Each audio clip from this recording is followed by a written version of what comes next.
Take this bliss into consideration and it will guide you home. You can't touch your true self because it isn't an object, a thing, or something to acquire. Bliss, however, can lead you there. How so?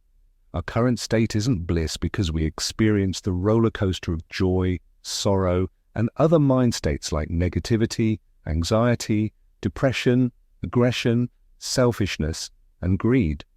These mental attributes keep us oscillating between happiness and unhappiness.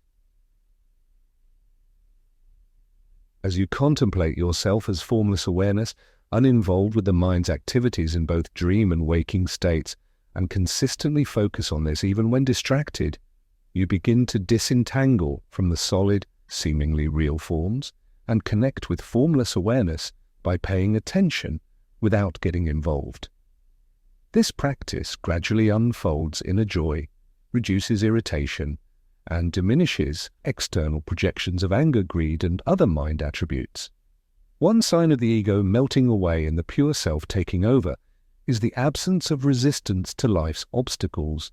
If plans change or things don't go as intended, without creating resistance, you are nearing the establishment in your pure self.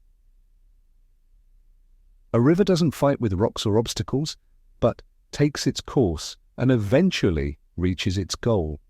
Similarly, as pure awareness, life brings its obstacles and diversions, but remaining a witness without rigidity allows you to flow through life. Unlike those who become rigid and unhappy on a religious path, the self remains silent and non-resistant, accepting everything. As you witness your mind's activities, everything becomes transparent. This transparency leads to the fall of the ego, the I thought that claims ownership of the body and mind. You then merge into formless awareness, feeling content and at peace, blessed by this witnessing mode. The more you reside in this state, the more you feel bliss. There's nothing to prove to anyone, not even to yourself.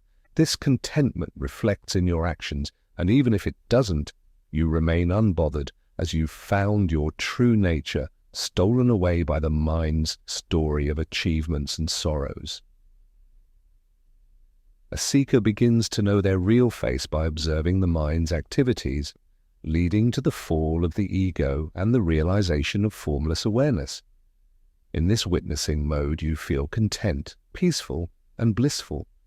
As you delve deeper into this state, you have nothing to prove to anyone, not even yourself. This state of being reflects in your actions, radiating contentment and pure joy. The mind's stories and achievements lose significance, and the memory of past events fades. You no longer start conversations with your life story as you found real joy in the self. You lose interest in others' stories and find joy in others who are also established in the self or interested in it. The mind often jumps from one technique to another, from one teacher to another, seeking externally what is already within. This restlessness keeps you away from the jewel of your true self, always postponing the realization to some future time. The mind's habit of postponement creates an illusion of spiritual progress. Real progress requires a lack of interest in thoughts and an ability to stay quiet. Techniques and methods are only tools. True silence comes from ignoring thoughts and staying in the present moment. This quietness can't be achieved by any external means.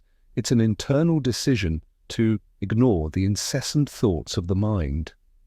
Even those who experience supreme bliss often label it as an experience, which the mind then treats as something temporary. This labeling takes away the permanence of your true nature, making you a slave to the mind again. Recognizing your true self as beyond experience is key to remaining in that state. The mind often jumps from one method or teaching to another, creating distractions. It might suggest going on a retreat to find what is already present within. Realizing this helps in staying focused on the self, avoiding the mind's tendency to postpone the realization of the self.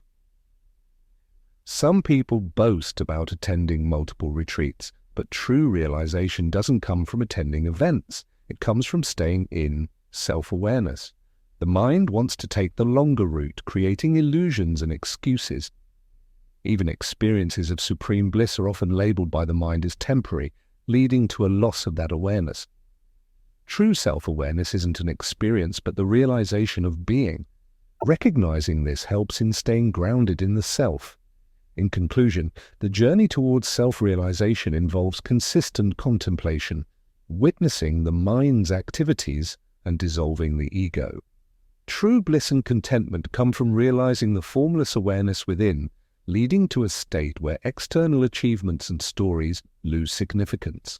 Devotion and sincere interest in the self pave the way for this realization, transforming one's interactions and experiences.